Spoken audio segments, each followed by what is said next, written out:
new hospitals coming up, existing hospitals increasing capacity. More people are believing in private medical care. It is a market that is growing. But at the same, and also the reasons why it is growing is because of the change of lifestyle, change of disease patterns, the demographics.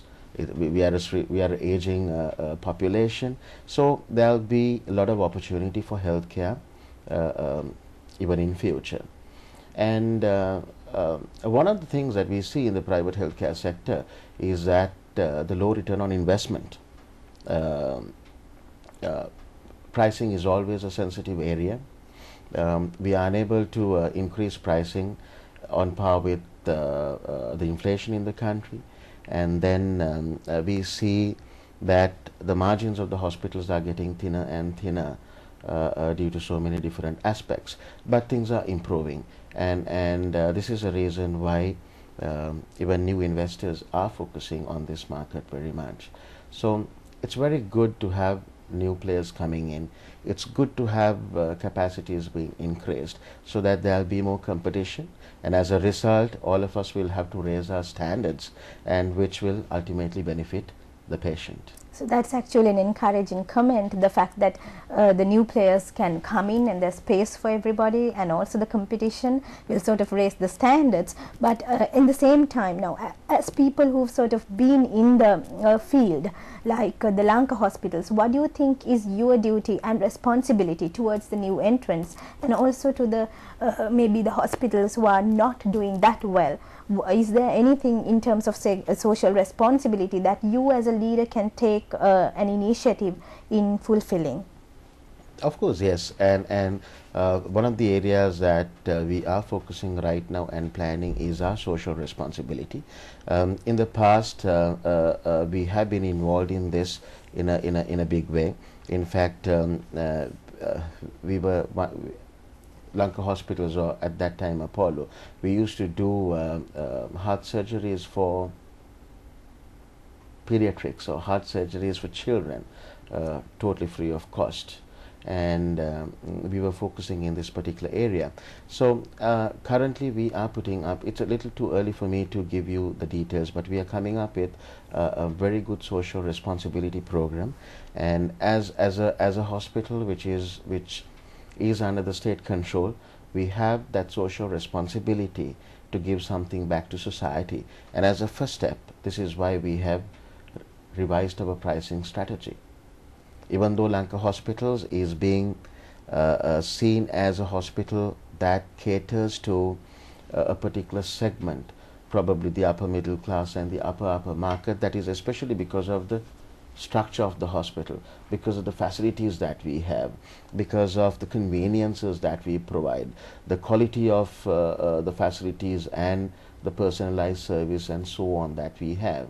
But like I told you, we have also come up with a model where even a lower middle class person who believes in private healthcare now can come to Lanka hospitals and experience our services, because it's structured in a way that it could cater to a larger market segment. So as of now, what is like the occupancy rate of the hospital?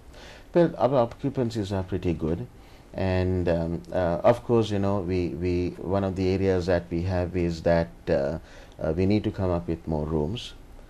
So this is one of the reasons why we are focusing on capacity increase, and we are also focusing on capacity increase in terms of our theaters.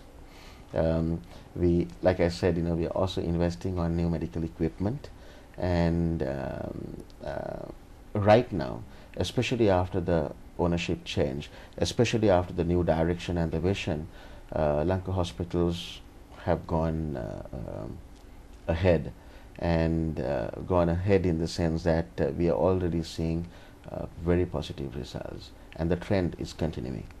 Now, Mr. Lakith Peris, you are the Chief Executive Officer of the Lanka Hospitals.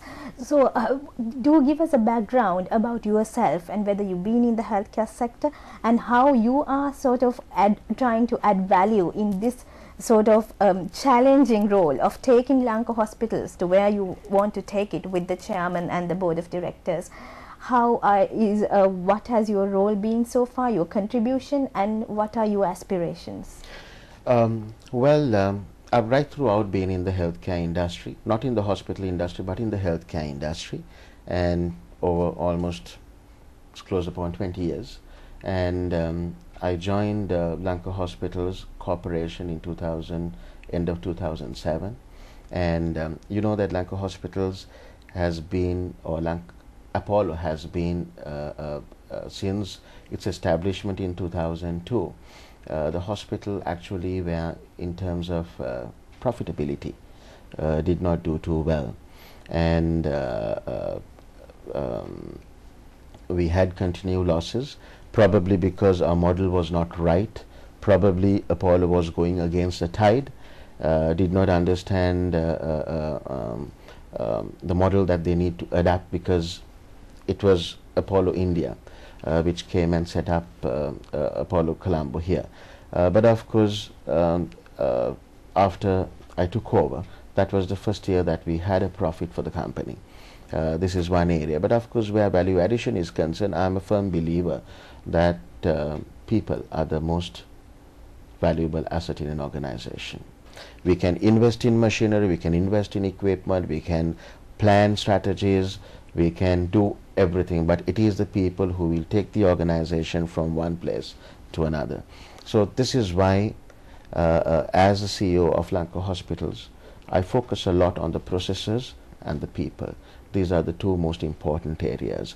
You need to get the processes right in order to be efficient, in order to be effective, in order to be productive.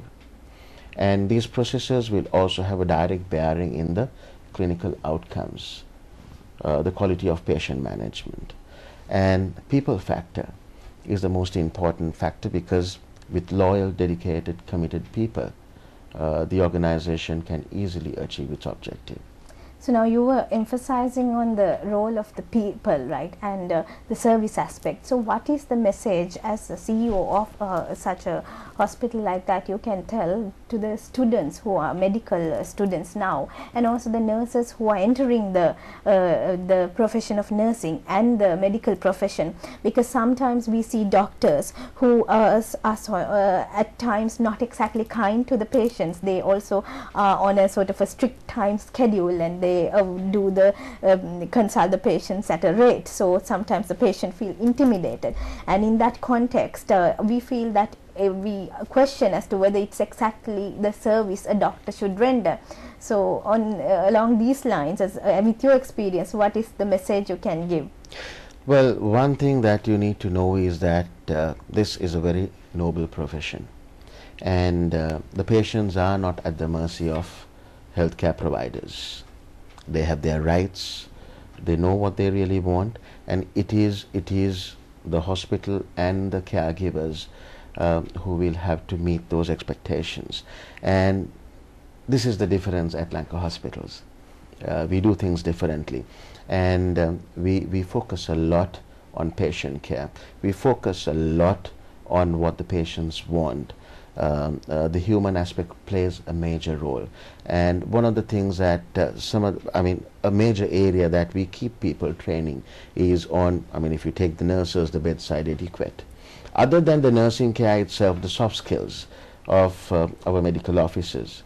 So that was actually an encouraging note and a good message to finish our discussion. Thank you very much, Mr. Lakith Peris, for participating in the discussion, and thank you for watching us. Do join us tomorrow at the same time. Have a good day. Thank you.